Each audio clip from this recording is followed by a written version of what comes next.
क्रिस्त में मेरे प्यारे भाइयों बहनों एवं बच्चों, सबको जय यीशु।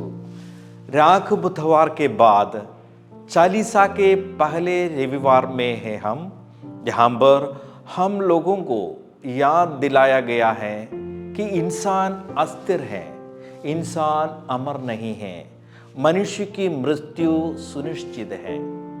अतएव हमें अपने पापों से मुक्ति पाकर पश्चाताप करके तैयार रहना चाहिए। लेकिन ये सोचने की बात है कि हम कैसे पापों में गिर जाते हैं। आज के सुसमाचार में हमें इस सवाल का उत्तर मिलता है। लालच या प्रलोभन ही हमें पाप करने के लिए प्रेरित करते हैं। आज का पहला पाठ जो निर्गमन ग्रंथ से लिया गया है, अध्याय 26 पद संज्ञाएं 4 से 10 तक, जहां हम पाते हैं कि इस्राएली लोग ईश्वर पर विश्वास करना कैसे प्रारंभ किए।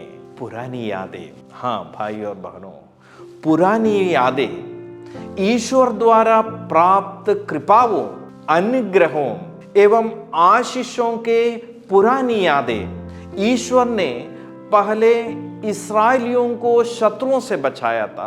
जब वे भूखे थे तो उनके भोजन की व्यवस्था ईश्वर की ओर से हुई थी। जब उनके बीच महामारी फैली थी तब ईश्वर ने उन्हें महामारी से बचाया।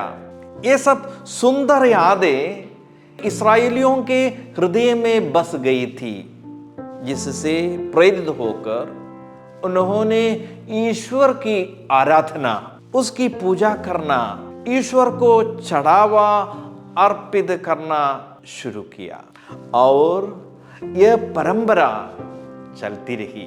बड़े बुजुर्ग इन पुरानी घटनाओं को और सुंदर यादों को नई पीढ़ियों में कहानी के रूप में बताते रहते थे। आज के दूसरे पाठ में संत पौलुस रोमियों को याद दिलाते हैं कि आप सबों ने प्रेरितों के वचन सुनने से ही ईश्वर पर विश्वास करना शुरू किया।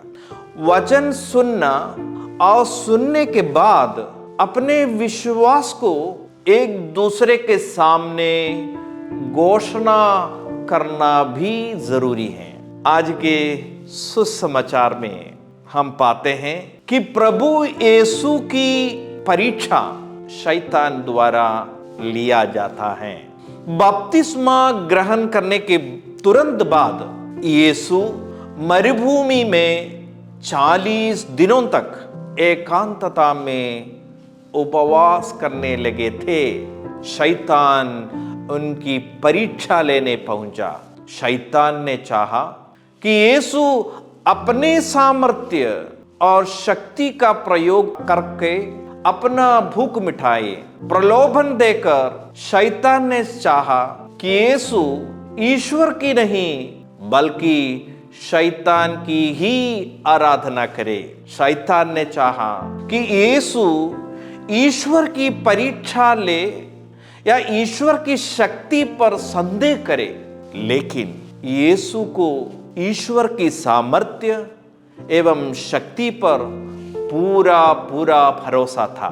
यीशु ने ये घोषणा किया कि मैं ईश्वर की आराधना करूंगा, ईश्वर की वचन पर ही मैं विश्वास करूंगा, ईश्वर के सामर्थ्य पर कभी मैं संदेह नहीं करूंगा। इसी तरह हमें भी अपने विश्वास की घोषणा करनी है।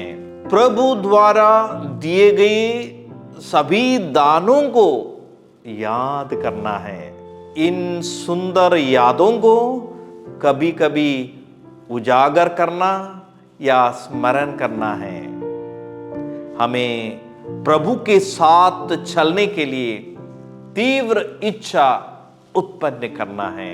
इस तीव्र इच्छा की घोषणा भी करनी है, जैसे प्रभु यीशु ने किया, विशेषकर प्रलोभनों के समय में। जब मैं ओडिशा के एक गांव के स्कूल में थे जहां कोई ईसाई नहीं थे, वहां हम बच्चों को निस्वार्थ पढ़ाते थे।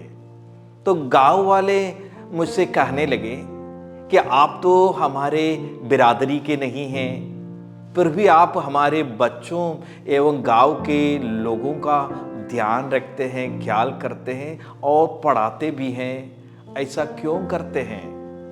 आप तो अपने गांव व रिश्तेदारों, प्रियजनों को छोड़कर बाहर से आए हैं, क्यों आप यहाँ पर हैं? तो मैंने सोचा यह एक अच्छा मौका है कि अपने विश्वास की घोषणा करने का।